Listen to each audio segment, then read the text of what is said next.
पुण्याचे जिल्हाधिकारी सुहास दिवसे हे वादाच्या भोवऱ्यात अडकलेले आहेत। मतमोजणीच्या आधी त्यांची बदली करावी अशी मागणी खेडचे प्रांताधिकारी आणि सहाय्यक निवडणूक अधिकारी जोगेंद्र कट्यारे यांनी निवडणूक आयोगाकडे केली आहे। दिवसे हे खेड आळंदीच्या आमदारांच्या प्रभावाखाली काम करत असल्याचा त्यांचा आरोप आहे। तर राष्ट्रवादीच्या अजित पवार गटाचे दिलीप मोहिते पाटील हे खेडचे आमदार आहेत। त्यामुळे कट्यारे यांचा रूख मोहिते पाटलांवर असल्याचं दिसून येत आहे।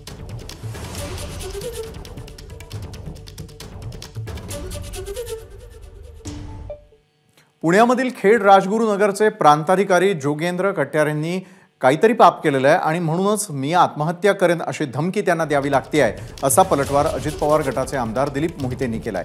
तर प्रांताधिकारी जोगेंद्र कट्यारे यांची काय तर गल्लत झाल्याचं जिल्हाधिकारी सुहास दिवसेंनी म्हटलंय। विरशेंनी सुद्धा अशा प्रकारचं पत्र निवडणूक आयोगाला नेलं की आमदारांचा मला त्रास आहे, यांनी सुद्धा अशा प्रकारचं पत्र निवडणूक आयोगाला नेलं की माझा त्रास आहे।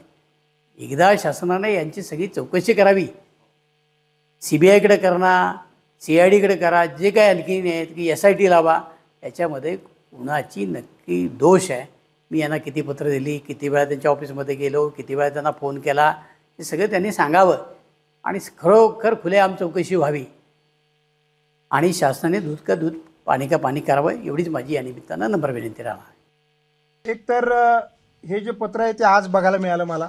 हे जे काही हे कट्यार जे आमचे SDO आहेत खेडचे, याच्या बाबतीमध्ये या दोन प्रकरणात ते गल्लत करतायत। जर त्यांना वाटतं की आपलं त्याच्यामध्ये काही चुकलेलंच नाही आहे तर मग तपासणी होऊ द्या। मी 21 आमदारांबरोबर काम करतो, मी 4 खासदारांबरोबर काम करतो। या ज्या ठिकाणी अशा घटना घडल्या त्याच्यामध्ये कुठल्याही प्रकारे अत्यंत निरपेक्षपणे, निपक्षपातीपणे आणि कठोर अशा कारवाया आम्ही केलेल्या आहेत।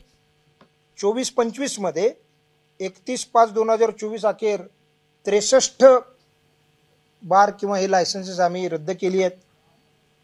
अशी एकूण 82 प्रकरणामध्ये रद्द केल्याची कारवाई केलेली आहे। बाकी दंडात्मक कारवाई आहे। ABP माझा, उघडा डोळे बघा नीट।